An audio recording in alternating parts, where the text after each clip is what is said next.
देश में जाति धर्म के नाम पर नफरत फैलाने की कोशिशें हो रही हैं, नेता जहर उगल रहे हैं और माहौल खराब किया जा रहा है।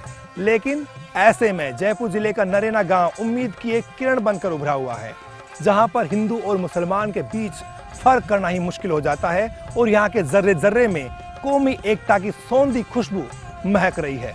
हिंदू मुस्लिम सब भाई भाई रहते हैं, भाईचारे के जैसे रहते हैं। अभी कोई किसी के दिल में कोई मनमुटाव नहीं है।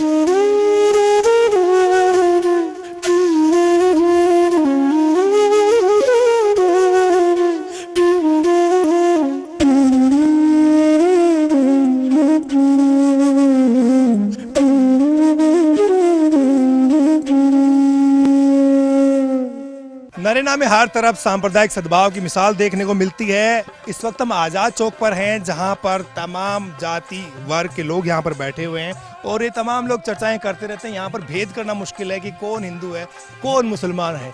सब यहां पर इंसान हैं और बरसों से इसी तरह से एक जगह बैठते चले आ रहे हैं। मेरे साथ में बुजुर्ग लोग हैं। जी, आप लोग यहाँ पर कितने सालों से बैठते रहे? आजाद चौक का जो है इतिहास वो किस तरह का है? देखो साहब, मांगे तो कहीं है कि सारा ये आजाद चौक के मान सही जाते का बैठा हमें तो आराम से और आई झूठी सांसी कर बोकरा मांगा ना टाइम पास रे। दादू जी महाराज को अब मंदिर है दादू जी महाराज का सुबह पहले जा दर्शन कर वहाँ सारा ही जावे, हिंदू मुसलमान सही जावे दादू जी महाराज के, बस यही बात है ऐसा। और दादू द्वारा से जो जुड़ाव है इसके पीछे की क्या वजह है? क्या उनके शिष्य मुस्लिम थे इसलिए मुसलमान जो है वो भी इसलिए जुड़े हुए हैं उनसे हमेशा के लिए? हमेशा के लिए जुड़े हुए हैं। रज्जब जी महाराज दादू जी का शिष्य था, तो माँ का तो सदियों से वो प्रेम भाव चलता आ रहे जो माँ का आज तक नहीं तो कोई लड़ाई हुई हिंदू मुसलमान की। आप क्या जानते हैं जी, आप बहुत बुजुर्ग हैं, किस तरह से इस गांव के लोग जो हैं एक जगह रहते चले आए हैं? तो हम तो हमारे बुजुर्गों से सुनते आए हैं कि इस गांव नरेना के अंदर करीबन 10,500 वोटिंग है और यहाँ से हिंदू मुस्लिम सब भाई भाई रहते हैं, भाईचारे के जैसे रहते हैं। अभी कोई किसी के दिल में कोई मनमुटाव नहीं है। आज इनका त्योहार आता है तो मुसलमान भाई भी उनमें भाग लेते हैं और अपना शोरगुल से टाइम पास करते हैं। तो हमारे त्योहारों में भी ये हिल मिल के रहते हैं। अच्छा, कोई भेदभाव कौन सा नहीं, कोई भेदभाव कौन है। हिंदू मुस्लिम सब एक भाई हैं और एक ही जाति से रहते हैं। हम दूसरी जाति नहीं समझते, हम एक जाति से रहते हैं और प्रेम भाव से रहते हैं। और मोहर्रम के अंदर सभी का संग को मिलते हैं। ये असली कहानी का यहाँ तो हम कभी कभी आते हैं, यहाँ घर रहने वाला नहीं हूँ, लेकिन यहाँ आते हो तो सबका प्रेम भाव बढ़िया देखते हैं। हाँ, यहाँ का इनके गांव के भी हमारे पास बहुत काम कर रहे हैं, बढ़िया है। प्रेम भाव से रहो, जहाँ दादू पंथी भी रहा, मुस्लिम भी रहा, हिंदू भी रहा, भाई भाई से ना कर दिया। देखो भाई साहब, 80 साल होगी हमारी, 80 साल की उम्र है और ये नरेना के अंदर कोई भेदभाव नहीं चलता है और भाई लोग से कोई धर्म भाई से कोई भाई से कोई से वहाँ जुड़े रहे, कोई भेदभाव नहीं। आज भी श्यामी जी महाराज जो नौबत होती है ना, वो नौबत पहले मेले में नौबत देंगे। श्यामी जी महाराज की तरफ से नौबत आएगी, बरसे से आती है। मोहर्रम के अंदर श्यामी जी महाराज की नौबत आएगी। लागे भाई ये चालती रहे आ वाली पीढ़ी तो कदे ढे लड़ाई झगड़ो कॉन्वेंस के और थे लोग सब आगे बढ़ो। मैं तो आई चाहूँ भाई आगे बढ़े ये आप पीढ़ी चाल रही जी जी चाल अच्छी अब तो प्रेम भाव रहे। मांगी पालनी नस्ल ने भी आई कहा भाई प्रेम भाव से चलो, आज तक कदे न तो हो न हो। अच्छे चल रहे संपर्क हिंदू मुसलमानों का सबसे बढ़िया है, मांगो तो व्यवहार है सबसे।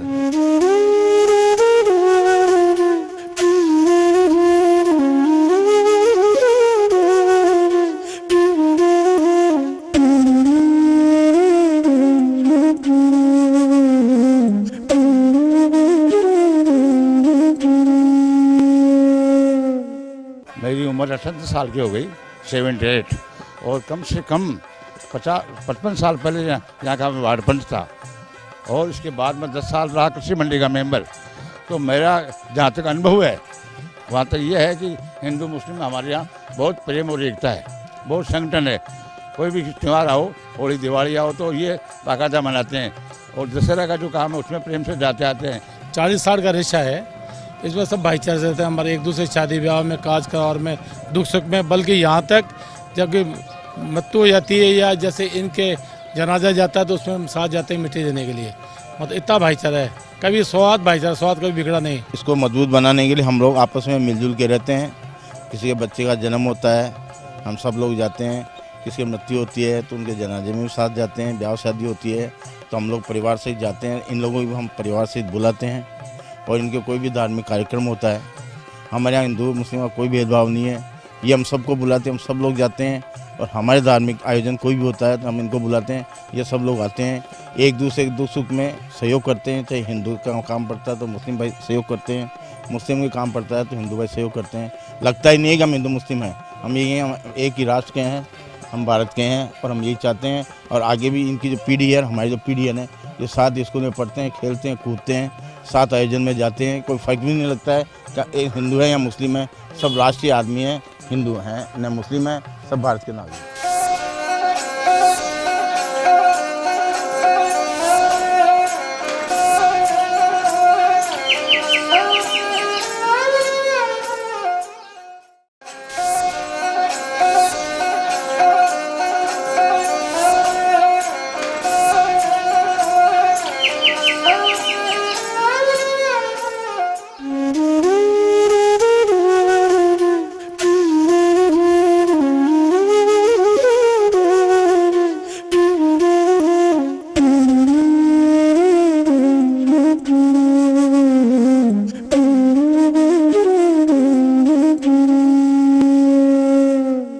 नरेना कौमी एकता की मिसाल कोई एक दो दिन में नहीं बना, बल्कि बुजुर्गों ने बहुत संघर्ष किया। हर वक्त उन्हें चिंता सताती रही कि क्यों नहीं हम लोग आपस में जुड़ के नहीं रहेंगे तो आखिर आने वाली पीढ़ियां किस तरह से साथ रह पाएंगी। इसका उदाहरण मैं आपको बताऊं, ये अमीर बख्श साहब का घर है और उसके ठीक सामने ये गणेश जी का मंदिर है। अमीर बख्श साहब जो मेरे साथ में खड़े, ये अमीर बख्श साहब हैं और जो पंडित जी हैं उनका नाम नंदलाल जी हैं। दोनों बहुत ही गहरे दोस्त हैं। इनके घर के सामने, इनके मंदिर के सामने अमीर बख्श साहब का घर है। यहाँ घंटियाँ बजती है, इधर अजान की आवाज़ें आती हैं। जब ये नमाज अदा करते हैं तब ये प्रार्थना कर रहे होते हैं। अमीर बख्श साहब, ये बताइए कितनी खुशी होती है जब आप दोनों भाई इस तरह से आपस में जुड़े हुए हैं तो? वाह, खुशी तो इतनी होती है कि यदि माँ के पेट से नहीं निकले बाकी एक ही संबंध है। हाँ, इतनी खुशी होती है। अच्छा। और ऐसी कोई बात नहीं है, सब हम ये मतलब मिलनसारी आदमी है। वो हमारे ये नहीं है कि ये मंदिर है मंदिर, हमारा तो साक्षात परमात्मा के हिसाब से हमसे इनसे बात करते। अच्छा। ये पोष है हमारा। पंडित जी, आप क्या कहेंगे? आपके साथी जो हैं वो बहुत ही आपके मुरीद हैं, बहुत फैन है आपके और बहुत खुश हैं कि मुझे ऐसा भाई मिला है जिंदगी में जो हम आपस में इतने करीबी पड़ोसी भी हैं और इतने अच्छे दोस्त भी हैं। हाँ बिल्कुल साहब, हमारा तो घर का से प्रबंध है। हमने कभी समझाने के भाई ये कौन है, हम कौन है, एक परिवार के हैं। क्या बात का, हम एक परिवार के हैं। हाँ समझे, हम ब्राह्मण हैं, ये अपने से हैं, लेकिन फिर भी जो हमारी एकता ऐसी है कि कोई भी किसी आदमी कोई ये नहीं करता ये तुम क्या ये है, सब एकता में सब कुछ आते। एक 11 होते हैं, हमारा एक मुझे कुछ नहीं रहता है। एक और 11 होते हैं, मतलब जुड़ने में सबकी भलाई है, सभी का विकास है। हाँ, ये दोनों सभी का विकास है। मतलब बचपन से आज के, क्या बचपन के तो मतलब बरसों से, मतलब कम से 2 पीढ़ी निकल गई, सब देखते देखते। जो आपकी आने वाली पीढ़ी है अमीर साहब, उसको किस तरह का आप पैगाम देना चाहेंगे? ये रहेगा मिलनसार का पैगाम, एकता का पैगाम, वो एकता का पैगाम, मिलनसार का पैगाम। बस जैसे हम मतलब 2 पीढ़ी तक एक साथ रहे, उसी हिसाब से तुम भी वो। आप क्या क्या सोचते हैं आगे आने वाली आपकी पीढ़ी जो है उसके लिए किस तरह का संदेश है आपकी तरफ से? जैसा हमारे बुजुर्गों ने किया है वैसे हम चलते रहेंगे, वैसे हम तो चलते रहेंगे। हमारे बिल्कुल यही सिखाएंगे, सब एकता में सब कुछ है, ये होगा सब एकता में ही सब कुछ है। और नरेना से बहुत कुछ सीखा जा सकता है। यहाँ के गली मोहल्लों में जो एकता के रंग दिखाई देते हैं वो बहुत कुछ कहते हैं। तो अब जो लोग लड़ने झगड़ने की सोचा करते हैं या फसादी माहौल बनाते हैं, उन लोगों के लिए नरेना वालों की ओर से एक पैगाम है कि भाई लड़ना झगड़ना छोड़ो और आपस में नाता जोड़ो। देखिए, नरेना एक बहुत ही ऐतिहासिक नगरी है और जिस स्थान पे हम खड़े हैं ये सैकड़ों साल पुराना इसका इतिहास है। चाहे यहाँ का गौरी शंकर तालाब हो, चाहे दादू द्वारा मंदिर हो, चाहे सिखों का हमारा बहुत बड़ा यहाँ पे प्रकाश महोत्सव बनाया जाता है, उनका एक आश्रम, हमारे मुस्लिम कम्युनिटी की बहुत पुरानी दरगाहें यहाँ पे हैं। और सबसे बड़ी खुशी की बात है कि सभी धर्म और समाज के लोग एक साथ यहाँ भाईचारे के साथ रहते हैं, एक दूसरे के पर्व मनाते हैं। और मेरी ओर से भी हमेशा कोशिश रहती है कि सभी कम्युनिटीज़ को बराबर का हिस्सा उनको मिले, चाहे वो राजनीतिक आधार पे हो या सरकार की ओर से जितना भी पैसा या फंडिंग होती है तो सबको इक्वल टू में बराबर हिस्सा मिले, ये मेरी ओर भी कोशिश रहती है।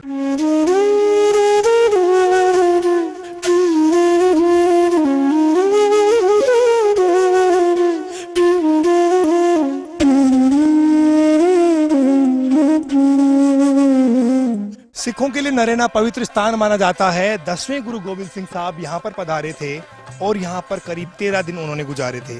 इस दौरान उनकी दादू संतों से मुलाकातें हुई थी और इसका जिक्र यहाँ के इतिहास में भी खूब मिलता है। इसलिए सिख यहाँ पर आते हैं, देश विदेश से श्रद्धालु यहाँ पर पहुँचते हैं और पुरानी उनके जो गुरुओं की यादें हैं उनको ताज़ा करते हैं।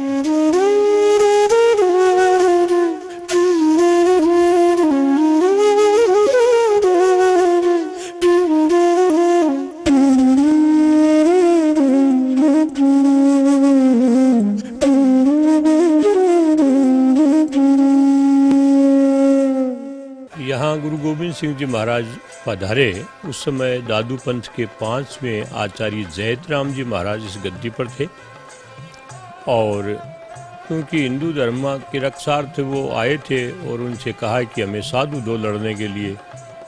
तो जयतराम जी महाराज ने कहा कि हम तो अहिंसक हैं, उपदेश के द्वारा ही आदमी के गुस्से को शांत कर सकते हैं। तब गुरु गोविंद सिंह जी ने कहा कि ये तो संभव नहीं है।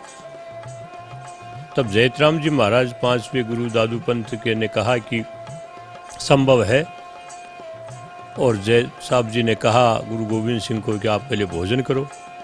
तब गुरु गोविंद सिंह ने परीक्षा लेनी चाहिए कि इस मांसाहारी बाज को ये क्या डालते हैं अहिंसक। इसलिए गुरु गोविंद सिंह ने कहा कि मेरा बाज भोजन करेगा तब मैं भोजन करूंगा। तो यहाँ दादू पंथ के 5वें गुरु जयतराम जी महाराज ने ज्वार बिखेरी, जो मांसाहारी बाज जो है ज्वार चुक गया, उससे अभिभूत होकर के और वे यहाँ रुके। उस समय यहाँ जंगल था, कुछ बना नहीं था, ये निर्माण तो बाद में हुआ है। मेरे साथ में पीरू खां हैं जो नरेना के बाशिंदे हैं और यहाँ पर महाराज के प्रवचन सुनने आए हैं। पीरू खां जी, आप कितने साल से यहाँ पर आते हैं? 3 पीढ़ी होगी। कैसा लगता है आपको यहाँ? अच्छा लगता है, जो भी काम करते हैं तो महाराज पधारता है, कोई भी समस्या को कहीं भी याद करते हैं आवे और सब बात से कोई कमी को नहीं, ये उनका महाराज तो कभी भी कौन है।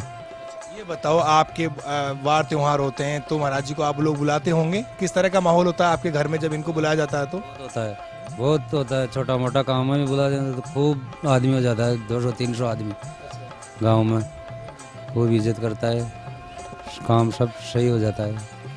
यहाँ पर किसी भी तरह का फर्क महसूस नहीं होता और हिंदू और मुसलमान साथ साथ धर्म प्रवचन सुनने के लिए आते हैं और लोगों को लगता ही नहीं कि वो हिंदू है या मुसलमान है, सब अपने आप को यहाँ पर पहले इंसान समझते हैं।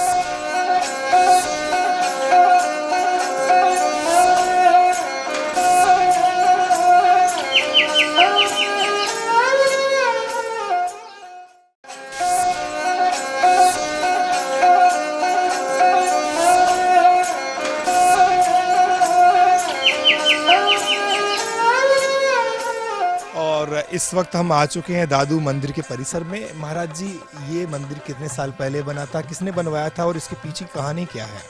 ये मंदिर संवत 1884 में महाराज पटियाला ने बनाया था और इसके पीछे कहानी ये है कि महाराजा पटियाला जब असाध्य रोग से ग्रसित हो गए तो वहाँ वैद्य दादूपंथी ठंडीराम जी थे, उन्होंने महाराजा को ठीक किया। ठीक होने के पश्चात महाराजा ने कहा कि मैं आपकी क्या सेवा करूं। तब साधु थे, उन्होंने राजा महाराजा को पैसे की क्या सेवा बतानी है, तो उन्होंने कहा कि मेरे दादू जी के स्थान पर दादू वाणी मंदिर नहीं वो बनाओ। फिर महाराजा ने ये मंदिर बनाना प्रारंभ किया। महाराजा पटियाला तो सिख धर्म के अनुयायी थे और तो आपको लगता है कि जिस तरह से उस वक्त मुस्लिम भी आते थे, सिख भी आते थे, हिंदू भी आते थे, तो ये जो मंदिर है, ये जो पीठ है, ये किसी भी तरह धर्म को नहीं मानती, यानी कि यहाँ पर सब धर्मों का आदर होता है। यहाँ जो है जैसा संत वाणी उपदेश देती है, सर्व धर्म समभाव का उपदेश यहाँ मिलता है किसी भी व्यक्ति जो आता है वो हर कौम का हो, चाहे कोई हो, मानवता के साथ में आता है।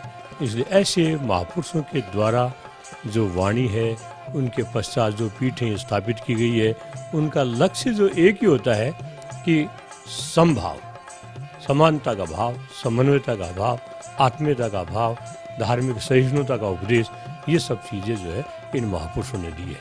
महाराज जी, हर जगह मंदिरों में जाते हैं, मूर्तियां होती हैं, लेकिन आपके यहाँ पर मूर्ति दिखाई नहीं दे रही है। आखिर दादू मंदिरों में क्या मूर्ति पूजा नहीं होती है?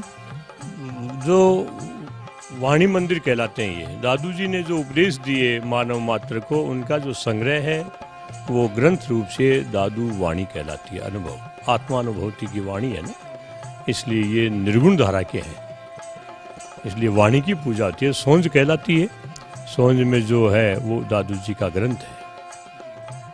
ऐतिहासिक महत्व क्या है इस दादू वाणी मंदिर का? कौन कौन लोग यहाँ पर आए और किस तरह से जो है ये मंदिर आगे बढ़ता गया और लोग जुड़ते गए? इस दादू पीठ पर आने वालों में सर्वप्रथम जहांगीर बादशाह संवत 1665 में यहाँ आए और उन्होंने आकर के यहाँ बाहर एक दरवाज़ा बनाया जो नौबत खाने का दरवाज़ा कहलाता है। आज भी वहाँ मेला अवसर पर या जो समारोह होते हैं उसमें नौबतें बजती है।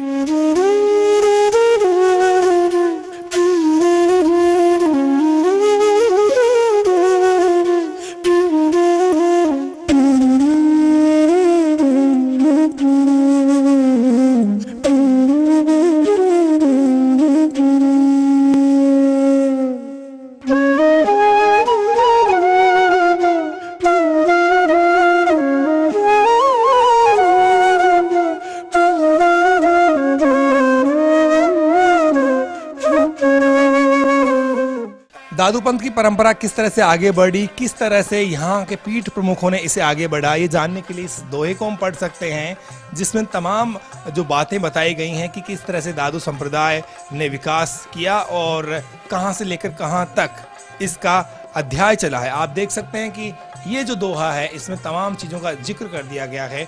तमाम जो पीठाधीश्वर हुए हैं उनका जिक्र है। दादू गरीब अरु मस्कीन है, दास फकीर रू जयत से नामी, कृष्ण अरु चैन भले निर्भय गिन, जीवन और दले सुखधामी, प्रेम नारायण उदय रु गुलाब है, आ हरजीरु दया निष्कामी, राम हिलाल प्रकाश हरि अब, श्रीमत श्री गोपाल है स्वामी। यानी कि गोपाल दास अब इस वक्त इस पीठ के प्रमुख हैं। तो इस दोहे में तमाम जो पीठाधीश्वर हुए हैं उनका जिक्र कर दिया गया है। ये पीठ अपने आप में निराली मानी जाती है, देश विदेश में इसका काम चलता है, हजारों लाखों की संख्या में इसके श्रद्धालु हैं।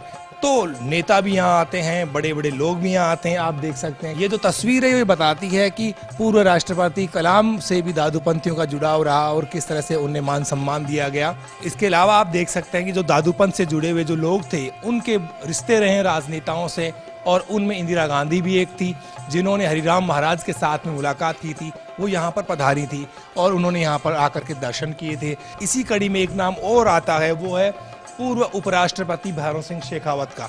शेखावत ने जो वर्तमान में यहाँ पर गद्दी नशीन है गोपाल दास महाराज, उनका सम्मान किया था दिल्ली में उपराष्ट्रपति रहते हुए। तो उनका भी यहाँ पर बराबर आना जाना रहता था और ये सिलसिला कोई एक दो दिन नहीं बल्कि सैकड़ों सालों से चला आ रहा है। पहले राजे महाराजे आते थे और वर्तमान में शासन के जो मुखिया हैं वो यहाँ पर आते रहते हैं। और एक ये जो तस्वीर है इसमें सोनिया गांधी के साथ में गोपाल दास महाराज दिख रहे हैं, यानी कि सोनिया गांधी भी इस आश्रम से किसी न किसी तरह से जुड़ी हुई रही हैं।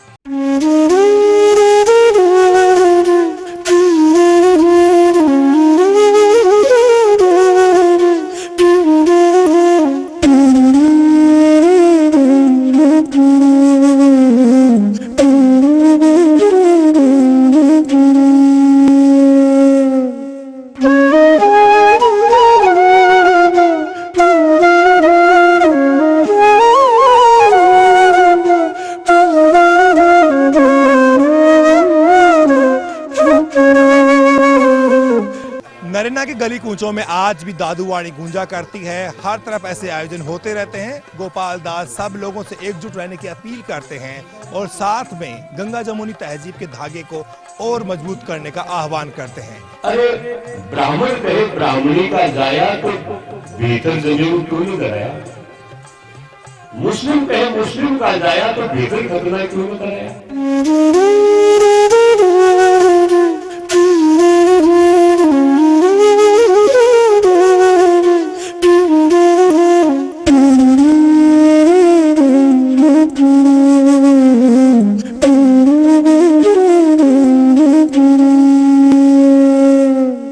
अपनी धार्मिक, सांस्कृतिक और ऐतिहासिक विरासत पर तो नरेला वासियों को नाज है, लेकिन साथ ही एक अफसोस भी, इस गांव को वो प्रचार नहीं मिला जिसका ये वास्तव में हकदार था। लेकिन फिर भी गांव के बासिंदों ने सांप्रदायिक एकता की मिसाल कायम रखने का फैसला किया है और साथ साथ रहने की कस्में खाई हैं। अगली मर्तबा फिर ऐसे किसी गांव से कराएंगे आपको रूबरू। तब तक के लिए कैमरा पर्सन बलबीर राठौड़ के साथ मुझे दीजिए इजाजत। नमस्कार।